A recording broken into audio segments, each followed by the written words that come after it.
So this is John Costa, and for day 4 of 16 Days of Activism, we're catching up with an old friend of ours. I think the last time we spoke for this 16 Days of Activism, you were in the office and there was a picture of you holding this amazing anniversary book that you handed over in front of me, in front of a map, and here we are doing it on Zoom now with hybrid. Is Jane Holden from Andrew Green Foundation. How are you? I'm good, thank you. Thanks for having me. No, good to speak to you. Again, I wanted to catch up really because it's been a year since we spoke, and obviously there's the kind of deterioration, if it could possibly deteriorate anymore, in Haiti, the situation with the government and the gangs, and are Kenya going to send police officers? And it seems to be in the news for all the wrong reasons. Yet behind the scenes, day to day, chipping away, are all your amazing students at the school that we've spoken to before, and your amazing head teacher as well. Yeah. And there's all these success stories, which we're going to touch on now, that don't really get spoken about. I think people's opinion of Haiti would change if they heard about some of the work that's been going on, these young people, through all of this adversity. So I'm very keen to hear from you about, what's the latest situation, and I understand you went as well for a couple of days in July. So start there maybe. So I was down there in July. Hadn't been for 3 years because of COVID and one thing and another. I managed to get down to graduation, which was great. I went with Gregory Green, who is Andrew's surviving twin brother. And we were down there I was down there for about 4 days, but it meant that we couldn't, because the school is in what's considered a security red zone. We're not actually allowed to go to the school because it's too dangerous. It's not only dangerous for us, in fact, it's less dangerous for us than it is for the students and the staff, because if we're seen to go in, then the gangs tend to think that we're bringing money in, and then they would target the school and start, asking for money and maybe kidnapping some of the kids. So we do what's best for them, really. So we held the graduation off-site, which was great for us. It was less great for the kids because it meant that they could only bring one supporter, so one parent or sibling. But then they went back to school and had a party afterwards. So we had another 100% success rate at the baccalaureate, which is really amazing. Really, yeah. Yeah, it is. But because when you see what they're battling against every day to get the education, but they are so determined, and they know the value is in education. They know that the only way that Haiti can pull itself around is if these kids invest their time in learning, and so we do give them a first-rate education, which they all appreciate. And then we've got, like you were just saying, we've got some really great success stories where some of our kids have graduated, then they've been supported through, we have a sponsorship program through university. This is all done in Haiti. Everybody stays in the country. And we've got some qualified doctors, 2 qualified doctors. We've got a qualified dentist who comes back to the school and the community, checks the kids' teeth twice a year for free. So it's all about those kids now giving back. So we've got two students who are employed at the school as teachers. One's in charge of the IT suite. We've just installed Starlink. So we've got this super fast internet connection going on so that the kids can get access to, all of the tools that they need. So there's a lot of positive things. There's a lot of hope for Haiti. When you say what gets reported in the news, well, actually nothing very much gets reported in the news about Haiti, to be fair. Sometimes I wish there was more, but and that's the thing, that's what you're constantly battling against, isn't it? There's sort of I think well, you got the two things, and if it was a declared war between states, then it'd probably be easier to send a journalist to, something that's seen as it's not even an internal conflict really, because it's just the gangs run it, and now the outside world has made its decision about, oh well, Haiti's always been like that type thing. Has it really ever been given a chance as a democracy, or without interference from the outside? And then the other side of it is the fact that it's just the fact that they don't probably have anything that the developing or the developed world, or the colonial world wants.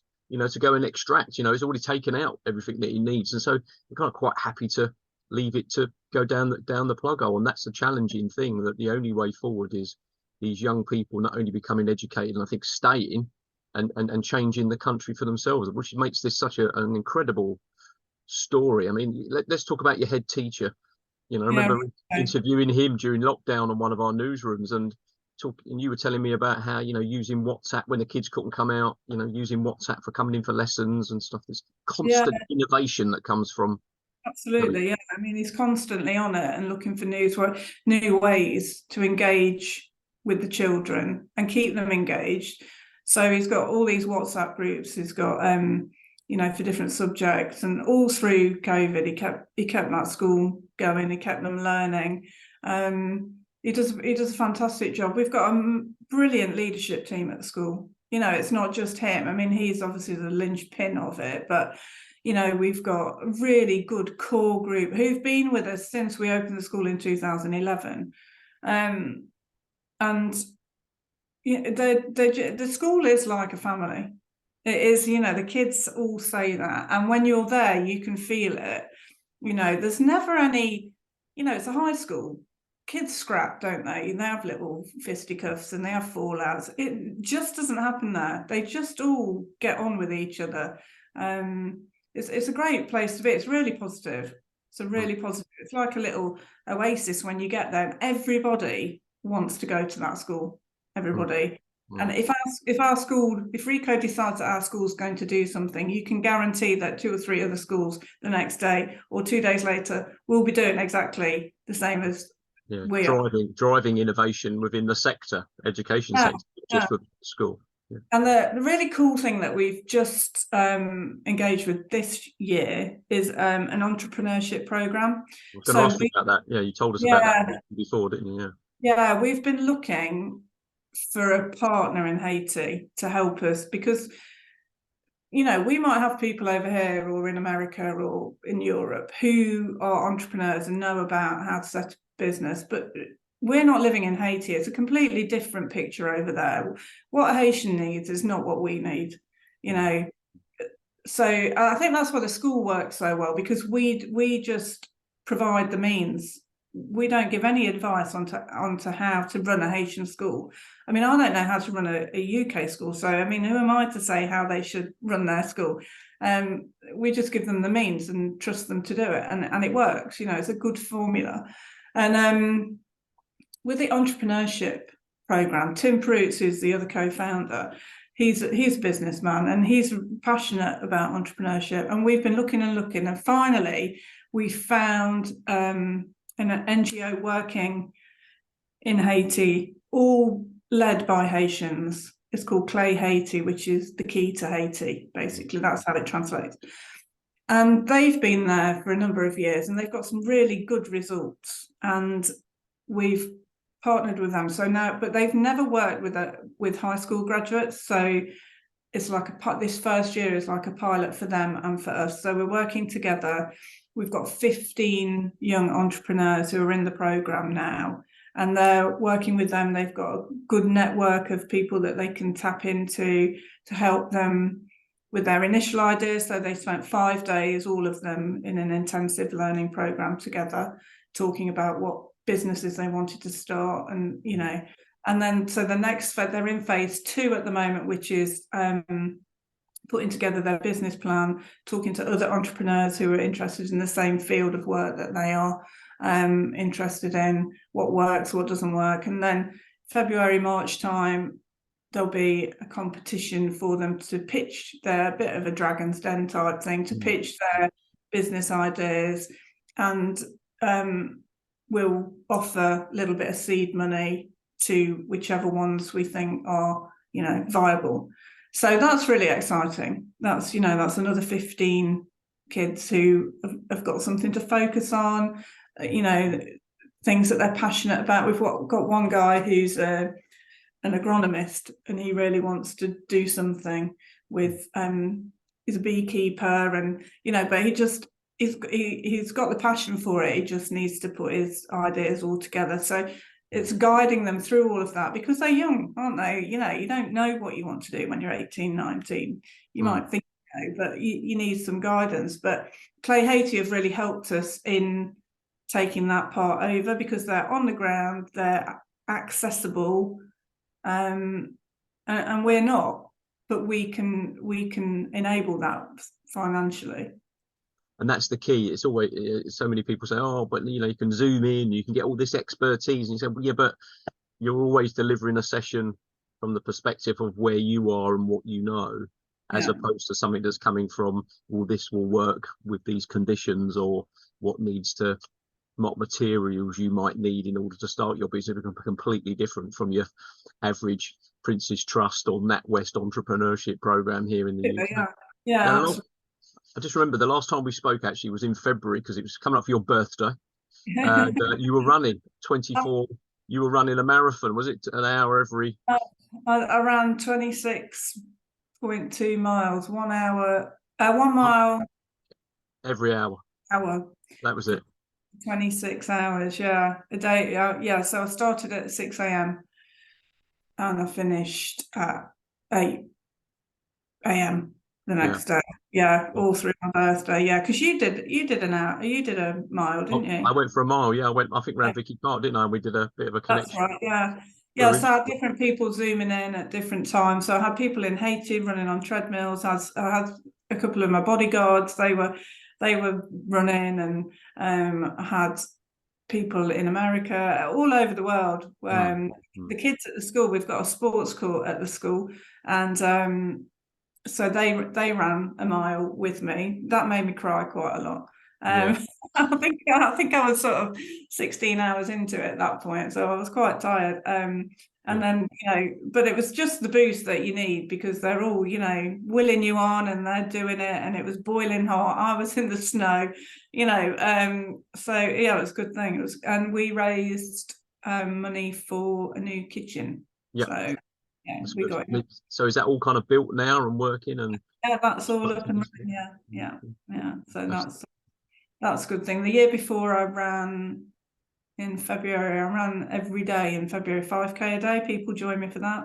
That's right. And that was for trainers, wasn't it? You were using someone to make recycled tires into school shoes made out of tires. Yeah, so all the kids got new shoes that year.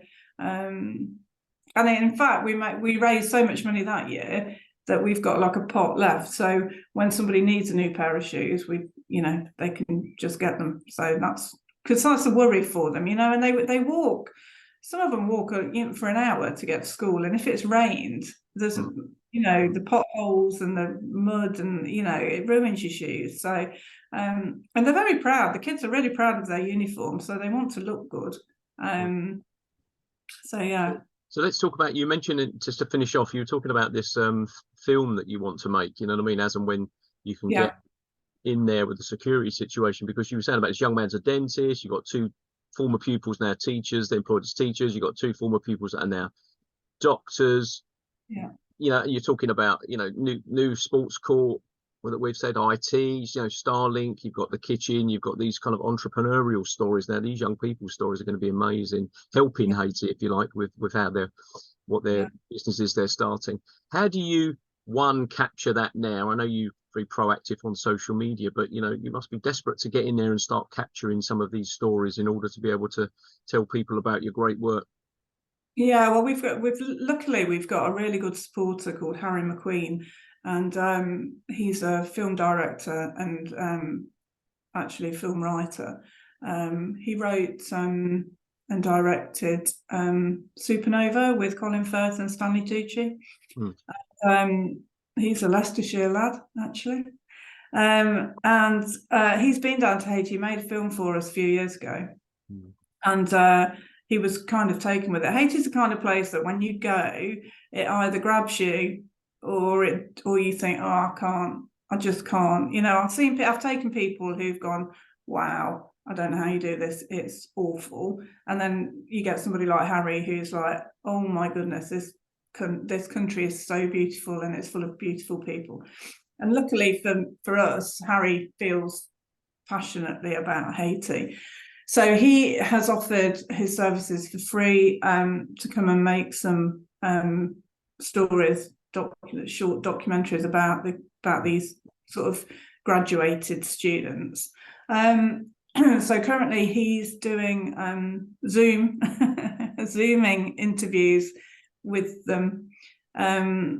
Obviously he needs to see how they are on screen, because not everybody translates, so well on screen.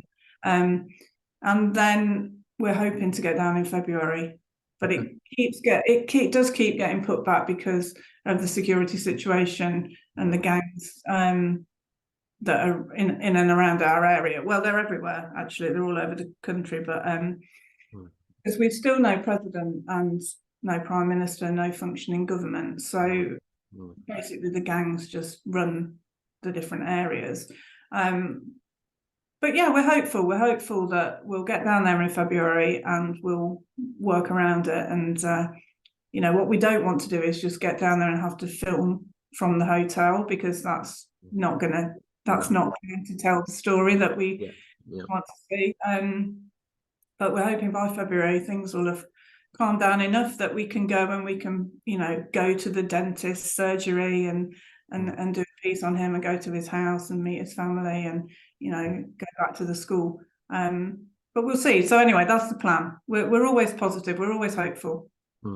Well, that's one of the reasons to speak to you as well and capture this recording, because it's always one of those things you just think when it's like that. And I must remember when the initial plan I saw on the news came out about sending Kenyan police officers there to help with the situation, and hopefully even if it just calms it down a little bit, that can, because I knew obviously about your school and the ability to function, you just have to be calm and positive and moving forward. So hopefully we'll catch up with you again in February, maybe. Yeah, definitely. I'd love to do that. I'd love to give you an update. Hopefully then you'll be able to show my films. Absolutely, yeah. Well, a screening, premiere screenings in Leicester simultaneously with Haiti. That would be quite cool. Yeah, perfect. Thanks. Thank you, John. Thank you.